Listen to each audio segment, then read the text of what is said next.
Voilà, on a une cabine d'ascenseur que voici, avec le câble en acier qui supporte la cabine, la cabine d'ascenseur ou la cage. Ouais, c'est plutôt une cabine, hein. Bon, c'est une cabine d'ascenseur ou une cage, hein, une cage.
Voilà, donc c'est une cage d'ascenseur, hein, on va dire une cage ou une cabine, peu importe.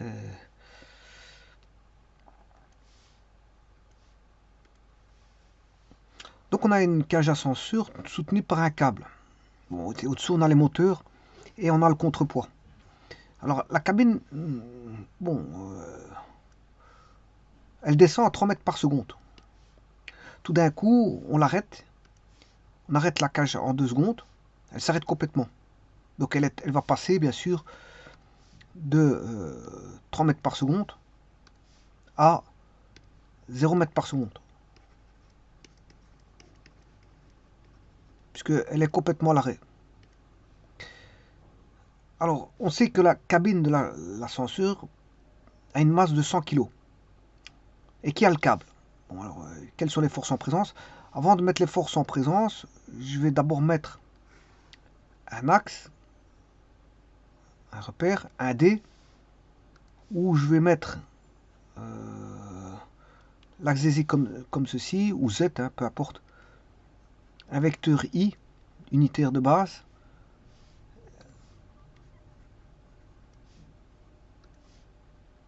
un vecteur unitaire de base,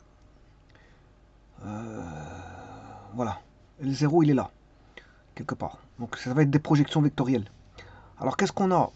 On a une accélération. Oui, attention qu'ici la vitesse constante, hein. Donc l'accélération, elle est nulle. Et puis, bah, il faut la décélérer. Donc là, pour la décélérer, on va avoir une accélération dans le sens contraire du mouvement. Donc on va avoir une accélération qui est dans le sens contraire de l'axe, puisqu'on freine.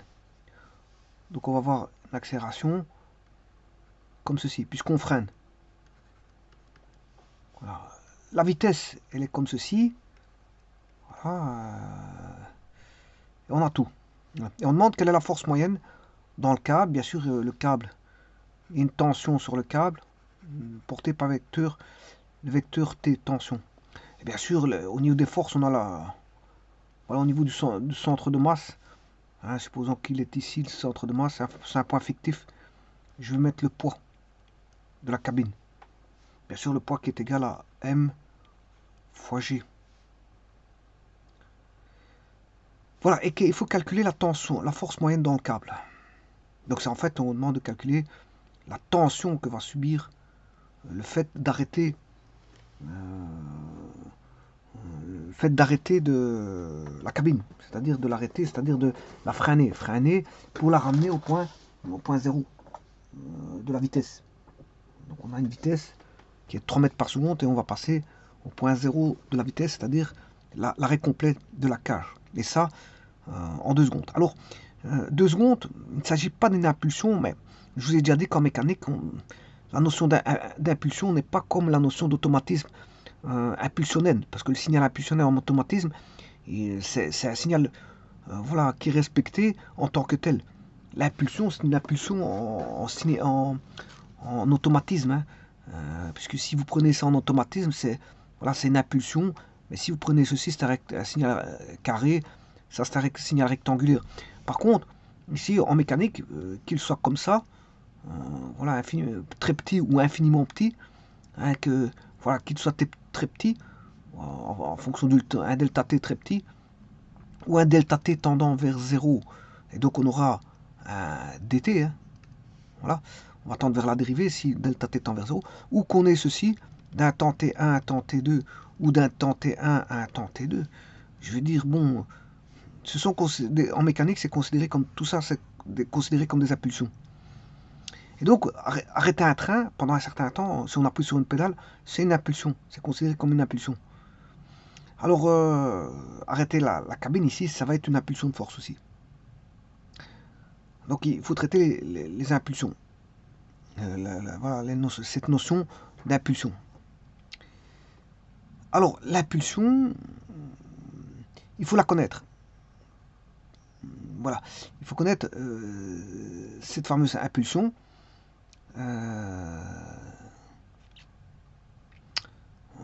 Bon, ce qu'on ne connaît pas, les inconnus, c'est la force impulsionnelle qui doit être... c'est la force constante qu'on doit avoir.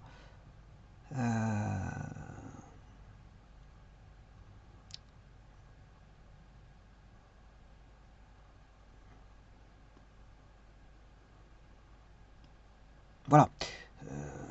On ne connaît pas la force voilà, impulsionnelle et la tension. C'est ces deux facteurs-là qu'on ne connaît pas. Par contre, on peut trouver la force impulsionnelle, indépendamment de la tension. Alors si j'écris les équations, ben, vous aurez compris que oui, tout ce qui est avec un vecteur, la vecteur tension, c'est un vecteur qui est comme ceci.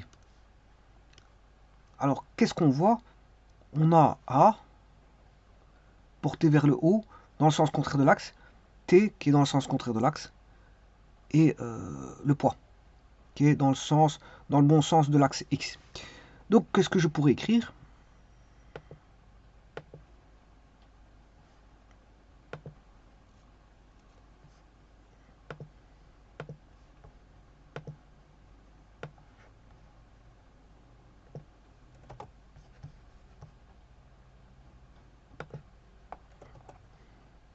Ouais, déjà écrire une équation avec ceci. Alors la cabine, elle fait 100 kg, je crois. 100 kg. Voilà, elle fait 100 kg. Mais ça, je verrai par après. Je verrai par après. Les calculs, c'est par après. Je vais mettre d'abord les équations. Eh bien, on a voilà, une impulsion de force. On a somme des forces ici égale à MA.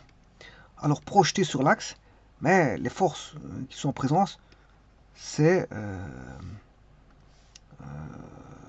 le poids.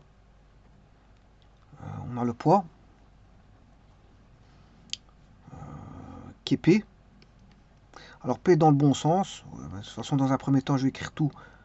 La tension est égale à la masse fois l'accélération. La somme des forces extérieures est égale à la masse fois l'accélération. Maintenant, si je projette sur l'axe OX, ben, le poids, il est connu, c'est la masse fois la gravitation, qui est dans le même sens que l'axe des X, donc il est positif. La tension est dans le sens contraire, elle est négative, est égale à la masse fois l'accélération.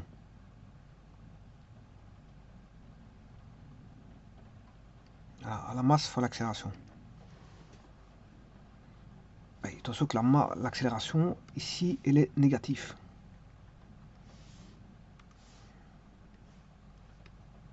Parce que l'accélération dans le sens contraire, parce que ça freine. Hein.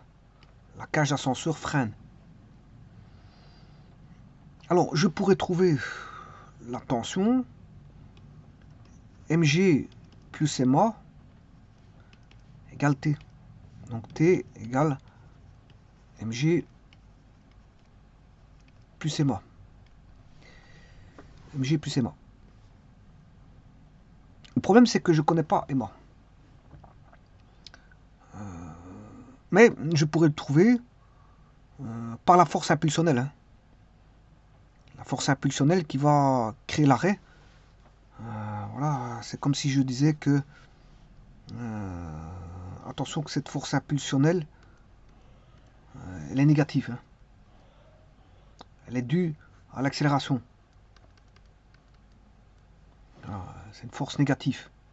Ah oui, attention que je ne peux pas l'appeler comme ça, c'est parce que là-bas, on va confondre avec la somme des forces extérieures. Je l'appelais F, la force impulsionnelle. Bon, elle dure 2 secondes. Hein. Elle dure 2 secondes. Alors que vaut cette force impulsionnelle?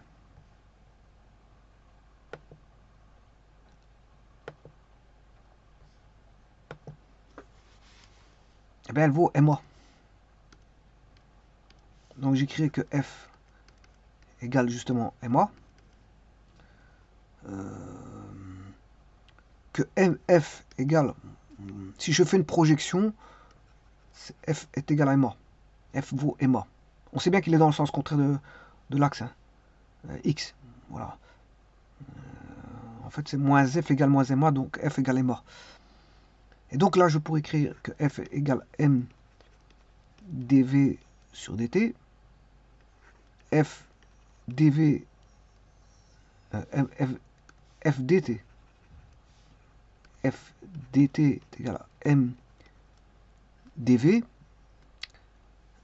La masse étant constante, je peux calculer l'impulsion de force, F dt, qui est égale à la primitive de m dv, primitive de m dv, voilà, parce que F étant m étant constant. Alors, F dt, ben, ça dure 2 secondes, c'est-à-dire que de 0 à 2 secondes de F dt est égal à m, on va passer de la vitesse finale à la vitesse initiale. Donc en t0 il est à v initial, à 2 secondes il est à vf. Donc je peux écrire que f de bien sûr t2 c'est 2 secondes, t1 c'est 0 secondes. Parce que la primitive de dt c'est t. Entre les instants t2, t1. Mais t2, t1 c'est. Voilà, celui-là c'est t2 et celui-là c'est t1. On va dire ça comme ça. M vf moins vi. Et c'est là que je vais mettre les valeurs. Ben, c'est f. Alors c'est une force constante hein, qui est appliquée. T2 c'est 2 moins 0 est égal à la masse qui est 1100 kg fois, on va passer de 2 à 0 secondes.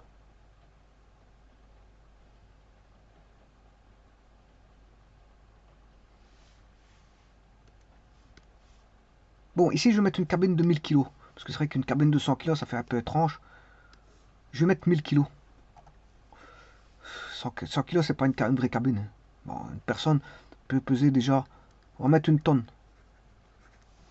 Je vais travailler avec une tonne. Alors comme ça on peut mettre plusieurs personnes dedans. Et donc la masse, je vais la remettre avec une tonne.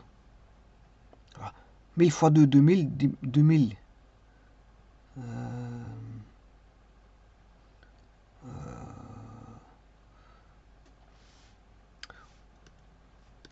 Oui, attention que la vitesse initiale c'est 3 mètres par seconde et pas 2 mètres par seconde. La vitesse initiale c'est 3 mètres par seconde.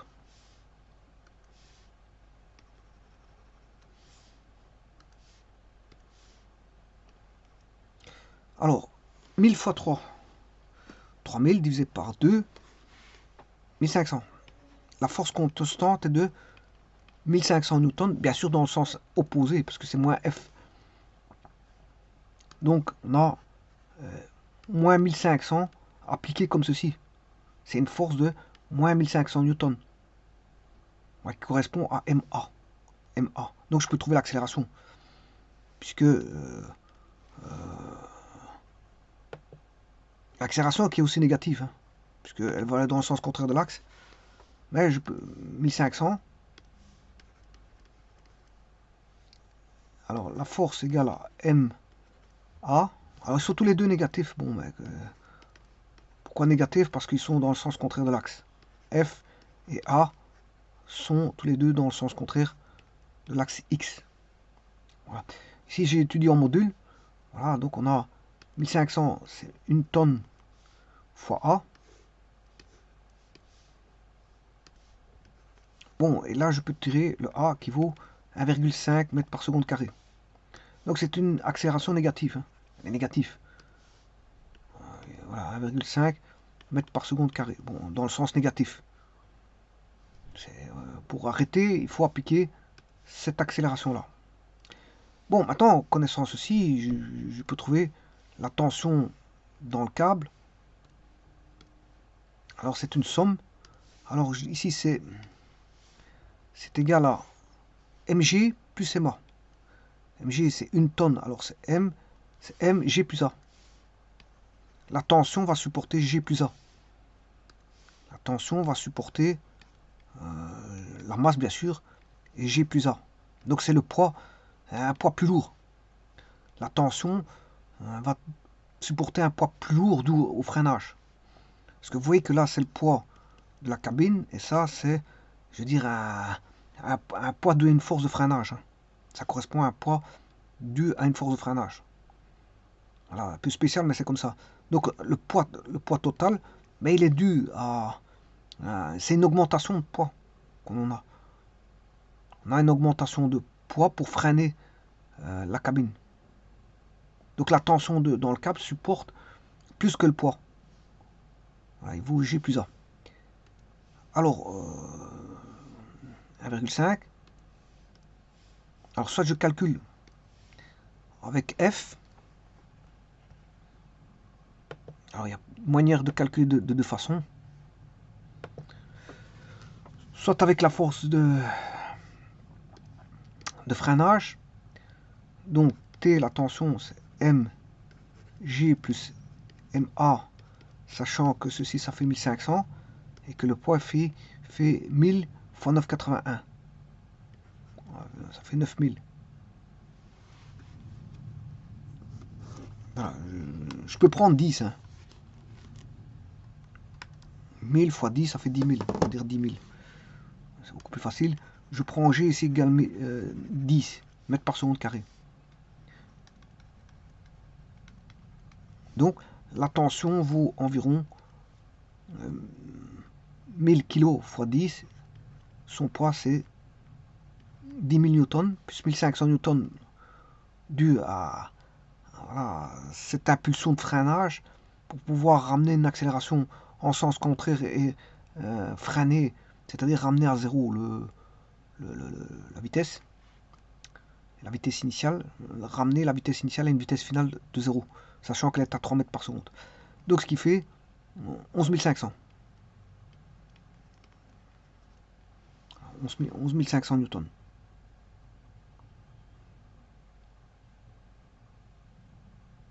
Bon, maintenant, si vous voulez le calculer avec 9,81, 9,81 fois 1000, là, vous aurez 9810. Alors, si vous voulez le calculer avec G égale 9,81 mètres par seconde carré, la tension vaudra 9810 plus 1500.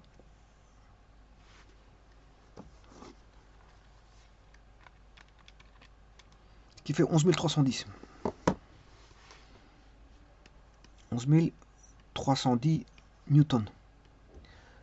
Alors, ça c'est, bon, vous voyez qu'il supporte plus que le poids.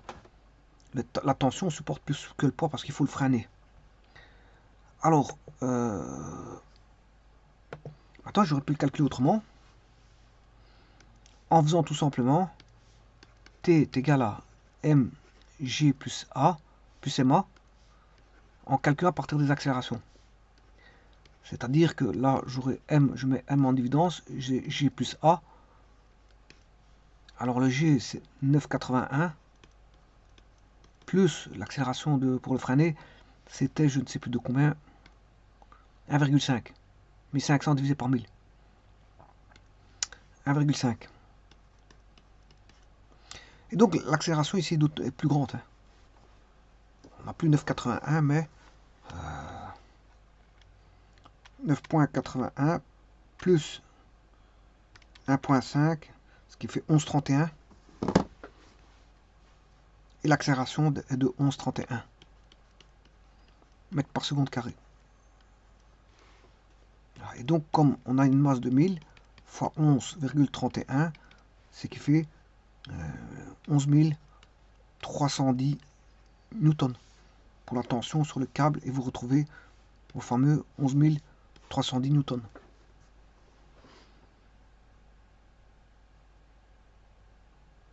Donc vous voyez qu'on a une impulsion qui dure 2 secondes. Hein, voilà, pour le freiner, c'est une impulsion de 2 secondes. On appelle ça impulsion en mécanique. C'est pas valable en automatisme, parce que là-bas les signaux sont répertoriés, je veux dire, chacun a leur nom. Une impulsion est une impulsion, rien d'autre. Ici on peut avoir un signal carré, aussi petit soit-il, je veux dire, qui est considéré comme une impulsion. Voilà, c'est parce que c'est la notion d'impulsion de force, c'est comme ça. L'impulsion est donnée par F, la primitive de F dt. Peu importe ce que vous avez, je veux dire, comme différentiel de temps par rapport à la primitive, c'est-à-dire si le temps il vaut 2 secondes, 3 secondes, ben, c'est quand même, malgré tout, le temps n'est pas petit là, hein, 2 secondes c'est pas petit. Voilà, donc c'est quand même considéré comme une impulsion. Mais en vérité, une impulsion, c'est comme son nom l'indique, en automatisme, c'est un pack, un boom, enfin, c'est même plus court que ça, parce que c'est défini d'une façon, voilà, infinitésimale. Hein. Donc, voilà, les automatismes n'accepteraient pas, je veux dire, d'appeler un signal qui durait 2 secondes en tant que, je veux dire, signal impulsionnel. Parce qu'un signal impulsionnel, comme son nom l'indique, c'est un signal impulsionnel, rien de plus. Et donc je définirai le signal impulsionnel un jour en automatisme. Et vous verrez que c'est pas tout à fait, je veux dire, ce qu'il en est en mécanique. Mécanique, bon, si vous avez un signal carré, ben, c'est quand même pris comme étant impulsionnel dès le moment où vous faites primitive de FDT. C'est voilà, c'est une impulsion. Ouais, ça s'appelle une impulsion. Une impulsion de force. Je vous remercie.